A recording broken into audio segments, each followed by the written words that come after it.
Hello everybody and welcome to the final game of Aggressive vs MaG Gaming in the MDST Season 1. I am PizzaDog and let's get straight into the draft. MaG Gaming is still not messing around. They've banned Spiritbreaker pretty much for both of our previous two games, and Aggressive likely to ban either the Doom or the Slardar or the Undying. Man, it's the Doom. Neither of these teams really want to play against these very aggressive, very useful utility strength heroes. And there's the Undying ban. It's likely to be a Slardar ban from Aggressive. Oh, a Queen of Pain ban this time, respecting MaG's FSD, who had a massive game on Queen of Pain in Game 2. This may leave MaG open to pick the Slardar that's been banned every game up until this point. We'll wait and see what they pick, and it is indeed that Slardar. It's going to be the first time he's going to be seen in this series, and we'll see if it's worthy of being banned so often. It's a popular hero in Pro Dota just because of his newfound versatility, people discovering that you can just run him in the offlane. You don't have to get him treads and force him as a normal carry. You can just get him Tranquil Boots, a blink dagger and a force staff, and he'll be almost as effective. It'll be interesting to see what Aggressive Gaming bring to counter this Slardar. And they're taking their time to think about it. They still got all of their reserve time, obviously, and they may just pick something out of the box. They may pick heroes like Tusk that help people get out of the initiation that Slardar brings. They may pick Lich to counter the minus armor from Slardar. A very good teamfight hero. Aggressive seem to always like going by their namesake and being very aggressive, looking for very good team fights and pushing off of there. And they pick up the Earthshaker to help this endeavor. Moran Lover played a very good Earthshaker last game. Some good fissures, set up kills for his team, and prevented some of his teammates from dying. And speaking of preventing people from dying, we have the Dazzle. Slardar and Dazzle already is a significant minus armor strategy for MaG Gaming, and this is something that Aggressive tried to do in the last game with a Bristleback and a Temporal Assassin, to sadly no avail for them.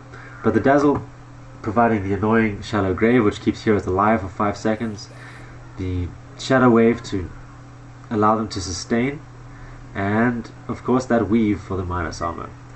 With the Slardar, Aggressive again not wanting to see that Darkseer. They've banned it out every game in this series so far, and this game is no different.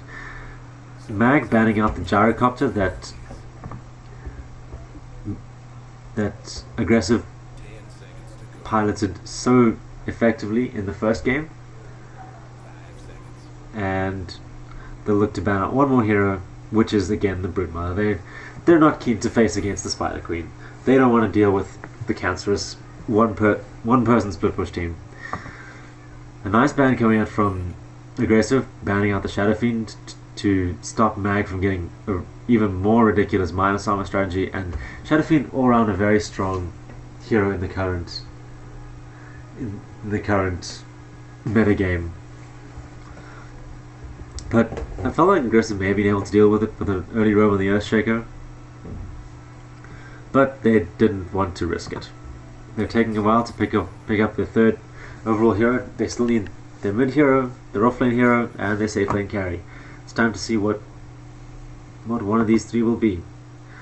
They're probably going to choose to reveal their offlane hero at this point, just to hide their more crucial picks behind a wall of time and mystery.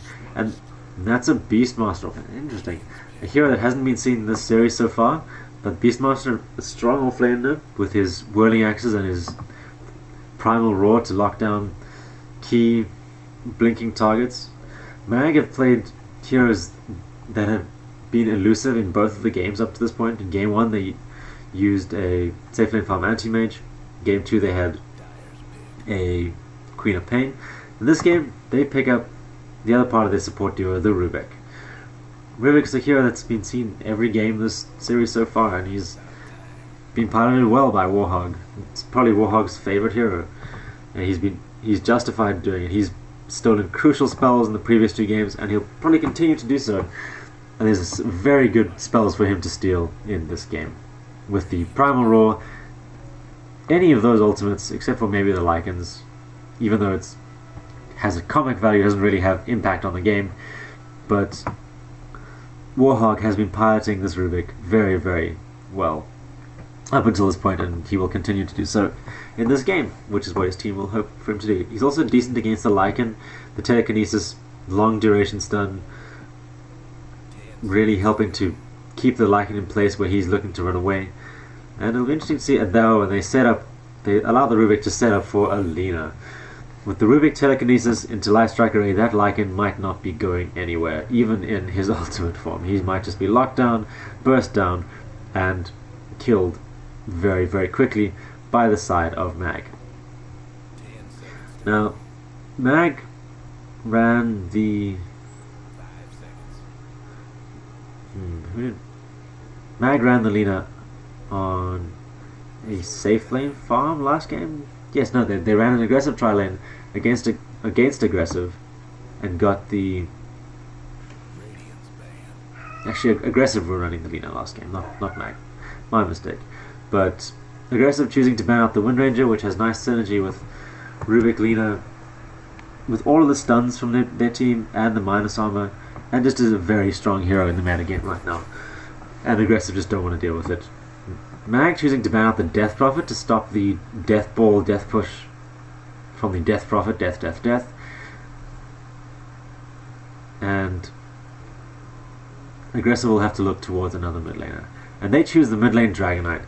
Aggressive, they want to push early. They want to push all of your towers down with tanky, high damage heroes with lots of armor to counter the minus armor of the Slardar and the Dazzle, and maybe what could be a Templar Assassin pick, perhaps, that Lina might look to farm and they go on Templar Assassin, but who knows. We'll see what the safe lane farm / mid lane will be from MaG Gaming.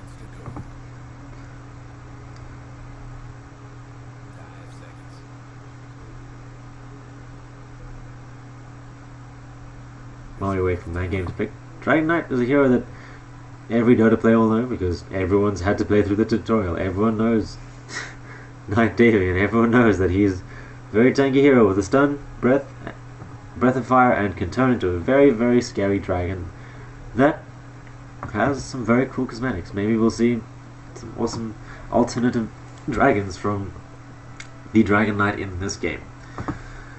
But maybe we won't, and maybe someday soon we'll see MaG pick up their 5th hero.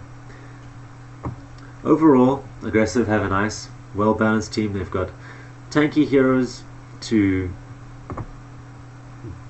survive through the burst damage of Slardar and Lina and Rubik. They have decent split push between the Beastmaster and the Lycan. They have nice team fight through the Lich and the Earthshaker. They've got a nice well-rounded draft. But as does MaG. MaG has good lockdown, good split push potential with the wave clear from the Lina, and very good catch from heroes like the Slardar and the Rubik. So if the Lycan split pushes too hard by himself, he's going to get killed. So it's going to be an interesting game to see who can out split push who, and whether MaG can push through the early push potential that's going to come from aggressive. A side bonus of Dazzle's Weave is giving his entire team additional armor if they cast it on themselves, which will help against the high physical damage of heroes like the Lycan and the Dragon Knight. So, ooh, and that's a Phantom Assassin pick. An interesting pick in this situation because aggressive do have a decent amount of lockdown from the Beastmaster and the Earthshaker, so she may just flat out die.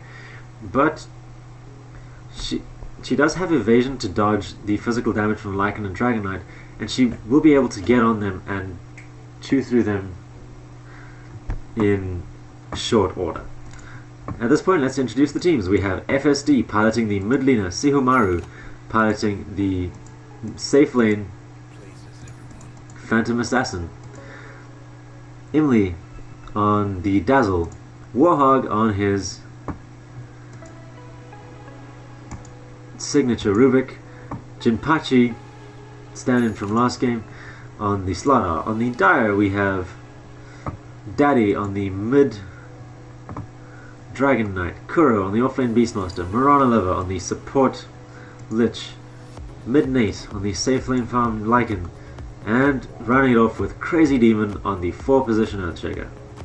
Players all being very polite, saying GLHF, talking about the slightly smaller game going on between EG and Secret.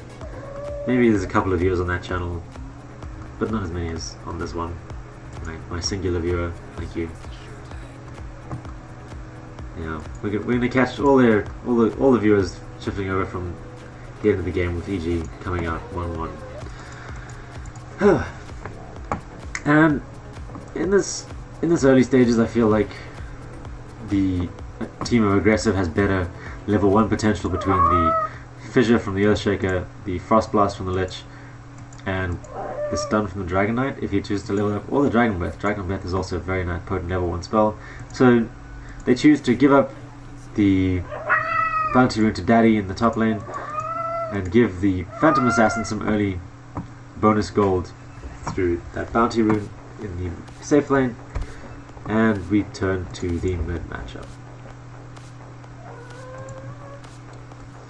This is a lane that Lina tends to dominate the Dragon Knight simply because the fact that she's a ranged hero and Dragon Knight's a strength hero that is melee, but Dragon Knight's Dragon Breath has been buffed quite nicely in the last couple of patches, giving damage reduction and also a little bit of bonus damage, so he's more able to CS with it and harass in lane in general. But the Lina currently doing pretty well in this lane so far. We have a safe lane tri-lane protecting a Phantom Assassin against the solo Beastmaster. Right now he's able to remain in the lane, but as the Phantom Assassin levels up, gets that extra levels in Stifling Dagger, extra levels in the Blink, she'll start harassing him out more and more effectively. The Dazzle choosing to pull for his carry, but not managing to get the double pull off, so the lane will push a little under the tower. And in the top lane, Slardar, he's doing right. He's getting his experience. Currently sitting at more experience than the Beastmaster, but with the wave pushing up now, the Beastmaster might catch up on the experience. The Dire have placed an interesting ward right in the middle of the trees here. Have tried to get out a Hawk, but it was instantly killed by Dazzle. Slardar, he's trying to contest the pull in the top lane, getting the heroes of Aggressive low and just trying to remain in the lane with his slippery body. But a decent pull coming from the Lich of Aggressive, and they managed to get the lane equilibrium where they wanted. Lina managing to get the top rune, supported by Dazzle getting the bottom rune, so that even though the Dragon Knight has his bottle before the Lina has hers, which only happened through the use of pool tangos and lower starting cost of items. Oh, and the Beastmaster, he's been dove by the Phantom Assassin, and he goes down. Level 2 Stifling Dagger, a Telekinesis from Rubik, and a Blink in is all that it took to bring him down. The PA getting a nice early boost of gold, leading the CS charts and the net worth charts at this point in time with that early kill gold. Jinpachi, he's doing a good job of staying in experience range. If he gets a little too bold, Aggressive will be able to counterplay him and stun him, burst him down, but at this point they don't really have the damage to get him down all in one go. So he's fairly safe for now. They'll look to try and harass him down with the Lich. He crushes the Earthshaker just to keep him honest.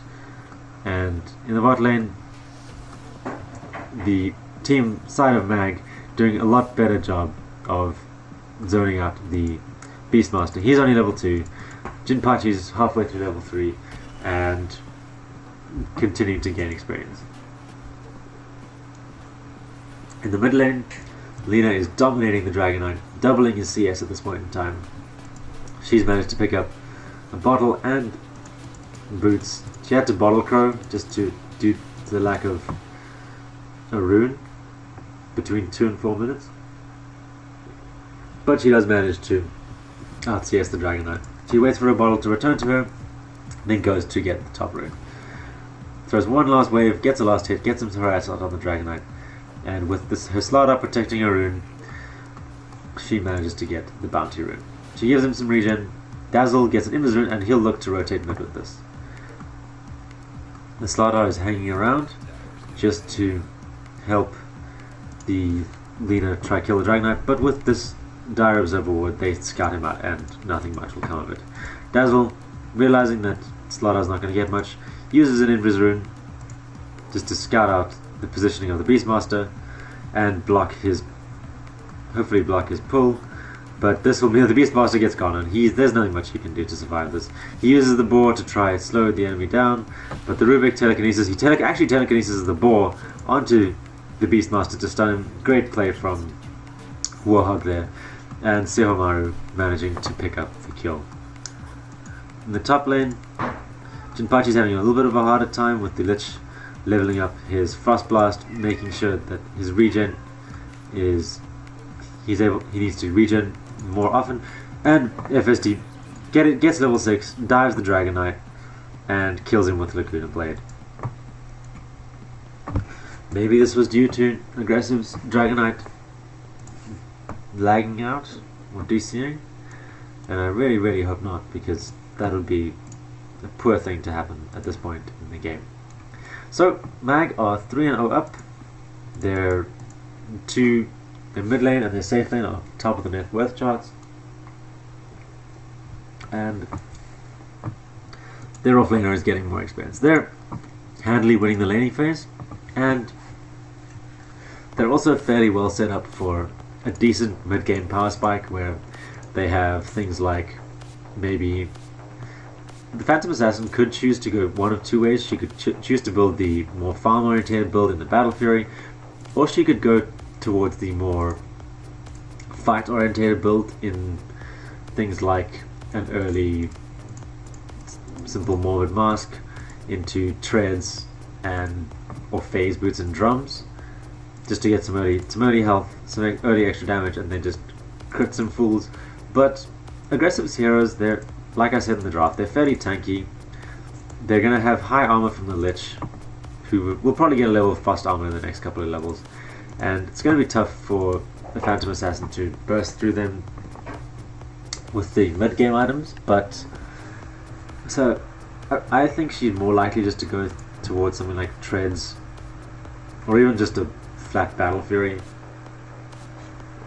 She might have done the treads build up if she was afraid of getting ganked and instantly bursted, but because she's doing so well, the Dragon Knight just died in the mid lane, it's less likely that she's going to be one shot by the Dire team.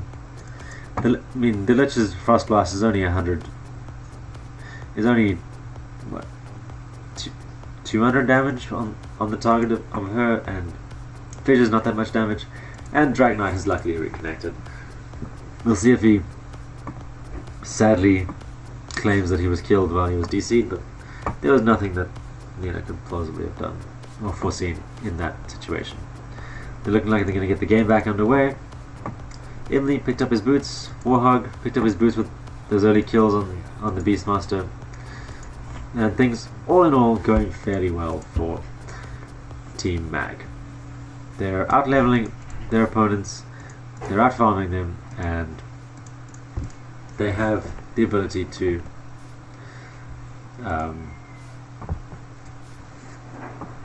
continue to do so should they avoid the push potential of the Radiance, of Aggressive's heroes. However, should Aggressive manage to find some decent XP on the Dragon Knight, they can just start grouping up as 5 and pushing down towers. The Lich is level 4, the Earthshaker is only level 3, he's currently leeching the experience mood, so he won't have his Echo Slam for a while now, and this will make... Oh, but the Warhog rotates up to the top lane to try and help out his Slardar, seeing as the safe lane has already won very, very hard for MaG. They don't feel that the PA needs any more help, seeing as she's already got such an advantage over the Beastmaster. She's managed to pick up the treads, and even picked up an Orb of Venom just to find those extra kills if she manages to see them coming. That little bit of extra harass, because the Stifling Dagger now picks up all of your attack buffs, it also applies the Orb of Venom onto ground 0, so adding a lot of damage for a mere 20 mana. This Beastmaster is not going to be able to stay in this lane. With the mana regen aura from Rina Vakila, PA can spam out that dagger pretty much constantly. The Beastmaster is just going to have to resort to trying to stack Ancients and farming them with his axes. The Lycan has picked up an early Vlad's, which will help his team survive the minus armor of the side of MaG. But Lina, Laguna Blade comes off cooldown, she gets another kill on the Dragon Knight. This Dragon Knight is not having a good time. Even though he has high armor and high regen, his actual health pool is not that incredible at this point in time, and Lina's rotation frankly is. This is when it's at one of its strongest points. In the early levels, when it's just such a high percentage of many heroes' health pools, and no amount of heal over time is going to help you survive the initial rotation. On top lane, they do dive MaG, with Lycan just picking up his level 6 to gain that extra movement speed and attack, and they're going to use this to try push down this top tier 1 tower. And it doesn't look like MaG are looking to defend it. They know that there's 3 heroes. They'd rather just secure farm on their Phantom Assassin and levels and farm on their Lina. The Lina's rotating up top, but it's probably just to get the haste rune that is in the top lane. Slardar does TP to the lane, and Lina does bottle the haste rune. Slardar's positioning just to get some XP, and he gets caught by a fissure, but Lina's coming from the background. She's got her Laguna Blade up again. She could turn this fight really, really quickly if she just chooses to throw out her ultimate. Oh, that's a beautiful 2-man stun from the Lina, which means the end of the Earthshaker. And with a haste rune, she can easily, a nice blink onto her teammate from Phantom Assassin means she can easily catch up, and that's a great turnaround from MaG Gaming. They get 3 kills. Sure, they lose their tier 1 tower, but they kill the core and the 2 supports from aggressive gaming, and they might just clean up these wolves as well. FSD continues to show his exemplary mid play. He's picked up his Yule Scepter already at 9 minutes into the game. This is going to make it very hard for... It's going to make it a lot easier for him to initiate, and a lot harder for the side of aggressive to get out of his initiations. Simply because he can just Yule Scepter and throw out Light Strike Array and let his combo rip. It looks like the Phantom Assassin is maybe going into the early combat build, or it may just be an early Morbid Mask to help farm jungle camps. It's a little early to say. We'll see what he uses with this 1400 gold. If he gets maybe a broadsword or the beginnings of a perseverance. Lina does die though. She's a little too cocky on the bot lane, and with a roar from Beastmaster and some right clicks from Lycan and his furry buddies, she does die. Warhawk TP's in, but he's not going to be able to do too much by himself. This could be just a feed of 2 heroes from the side of MaG. And that is a 3-man cleanup from the side of aggressive as Warhog. He's not getting out of here as much as he's trying. One last fissure, a couple of axes, and he goes down. And this is what aggressive's lineup wants to do. They want to get a pick off, they want to get a tower or 2 off of it, and then once they get this tier 2 tower, they do ping out the tier 2 tower from the Lycan, saying that they do want to go for it. And if they manage to get it, that opens up Roshan very, very quickly for aggressive. They do have a Lycan, so that the physical damage is there. The Lycan, however, is not going for a medallion, which would help him get it faster. Lina not choosing to use all of her combo, knowing that it wouldn't kill off Midnight. And the PA does TP into the tower, but those axes do a lot of damage to the Lina. She's not the tankiest of heroes. Lina just too slow with the Light Strike Array, not able to get the sight, and the Yule Scepter still on cooldown. She may look just to get some return kills. Oh, she does manage to land the Yules on Daddy Ground Zero. This should be a dead Dragon Knight, but the fissure from Crazy Demon didn't manage to block them off for a while, but he does go down in the end. Slardar, on the other hand, he is just looking to get experience in the top lane. He wants to hit level 6. He is, along with the Earthshaker, he's the only hero to not have done so at this point in the game. So he's looking to hit his level 6, looking to get his Tranquil Boots, and then go into a Blink Dagger and then a Force Staff. At which point he can do pretty much everything that he wants to do. He wants to get in, he wants to land his crush, he wants to fight. The Lina, she gets a nice solo kill on the Earthshaker and TP's out, knowing that the Lycan has no stuns. Even though he's very fast and has a lot of damage, he cannot interrupt a teleport scroll at this point in time. So, and she is aware of that. The PA is going into a fighting role. She's building into a Maelstrom. This will help her clean up creep waves, which will help her depush even further, and it will also add a nice, decent amount of damage onto her right click. She's already doing 87 damage a hit, and with a level 3 Phantom Strike, she hits very fast and has the potential to, of course, crit. The Lina, FSD, he's got his entire combo ready. He's got his Laguna Blade off cooldown. He's looking for someone in the jungle, but he's not going to go too deep. And with this Observer Ward in the top lane, aggressive are able to see where the Lina is.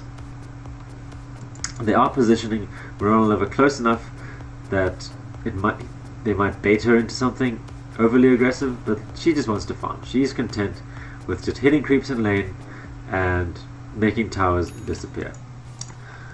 PA, she's finished her Maelstrom now. She might look to come out of the jungle and just clean up some fights. But the Beastmaster has quietly managed to pick up his early Blink Dagger. He hides this by TPing to the tier 2, but the Dire, they're looking to defend this. They rotate the Lycan in, they have all the heroes there already. Beastmaster's walking up, he's looking just to find the perfect blink. Jinpachi shows himself, but Marona Lover not aware enough just to be able to catch him on the TP out. And instead, FSD, he TPs to the mid lane. Daddy, he's going to go down again. All it takes is one Laguna Blade. Rest in peace, Mr. Dragon Knight. Who calls the Dragon Knight? The Grim Reaper at this point in time. Rubik did manage to steal the Dragon Knight ulti, so this cute little worm is now flying around. He'll probably only get one, maybe 2 uses out of that before it goes away. Sahumaru is now incredibly farmed. He's got the highest CS of anyone, and he also has the highest net worth. But it's all very close at the top. Him, the Lina, and the Lycan are all very close at the top. But what's worrying for Team Aggressive is that their next hero is 2,000 gold behind the top 3. So MaG have 2 heroes that are incredibly farmed, which shows in about 2,500 gold lead at the 15-minute mark. They're 5 kills ahead. They've lost 3 more towers. 2 more towers, forgive me. Oh, and there's initiation onto Lina, but the Warhog has stolen the roar. Earthshaker gets his Echo Slam off, but nothing more because he's still roared. FSD manages to get the Yules. He might be able to cast his one more spell, and a lovely grave from Dazzle leads into a pause. Uh-oh. I hope this doesn't mean that someone messed up their initiation.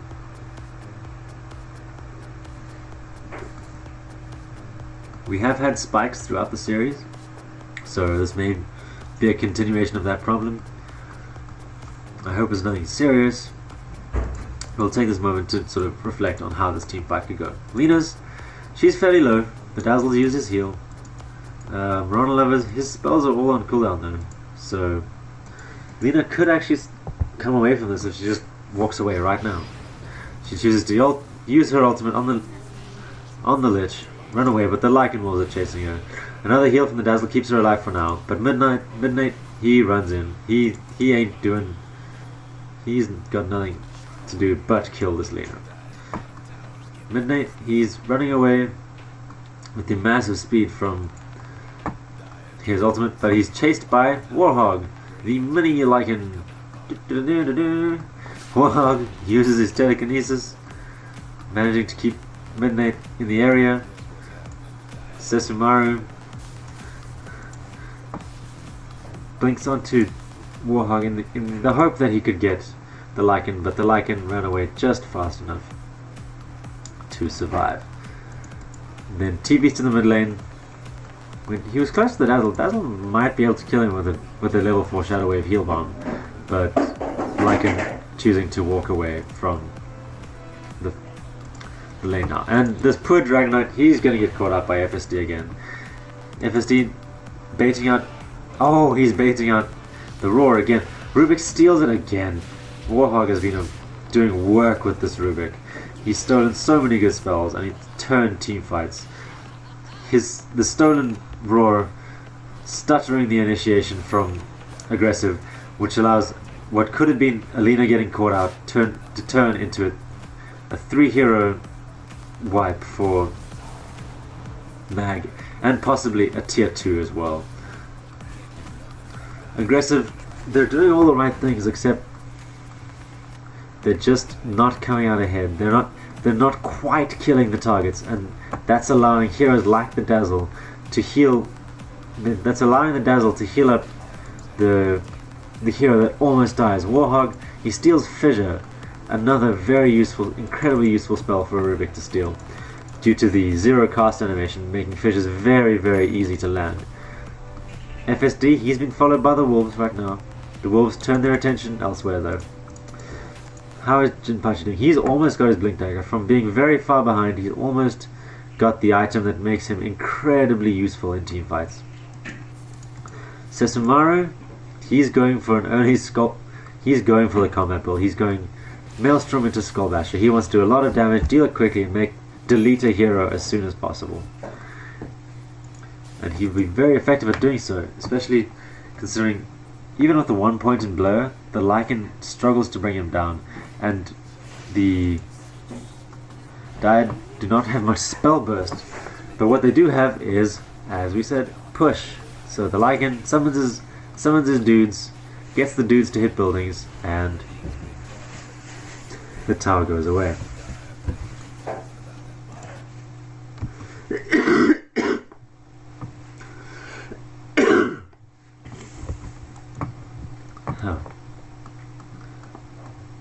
So Lina has chosen to wrap around the Dire heroes, but she is scattered out by the Hawk, so she might get turned on if she isn't careful. She wipes out the Hawk, lands a stun, makes sure that Midnight doesn't follow up too soon, but she underestimates the physical damage that the Lycan brings to the table. A nice 2-hero stun means she might be able to get away. The Fiery Soul giving her the extra movement speed, and the Dire heroes are unable to catch her. Dazzle managing to kill the Earthshaker player. Oh, and the crit on the minus armor from the Stifling Dagger, making the Dragon Knight a very sad dragon.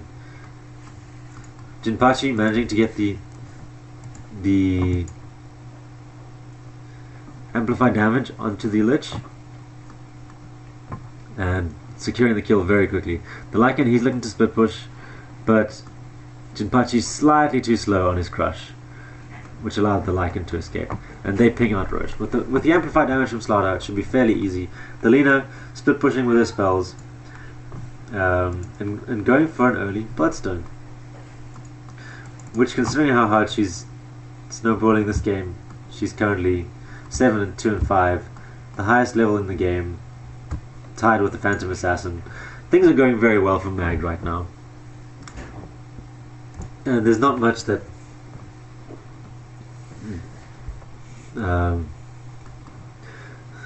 aggressive can do. PA picks up the Aegis the Immortal, and the Dire look to go in, but PA, she's cleaning house. She's critting on Midnight, left, right, and center. The Lycan goes down. 3 heroes are dead on the side of aggressive. Make it 4, and it should be a 5-man wipe. This Lich, he's got little hope of getting away. Stifling Dagger slows him down. Telekinesis, crit, he's down on the floor. So 5 for 3 in favor of MaG. Sesshomaru getting a nice early kills, and aggressive, they're realizing that it's done. They don't have what it takes to answer this early snowball from MaG, and they call the game at 20 minutes in. Warhog slightly stunned, as am I. And with that early end, I thank you for joining me. I have been PizzaDog Dota. You can find me on twitch.tv/PizzaDogDota, YouTube at PizzaDog Dota, or find me on Twitter at JodiOdds, JODIODG. Thank you for joining me, friends. I hope you've enjoyed this cast. Keep playing Dota, and remember, the most important thing is to have fun. I'll see you later.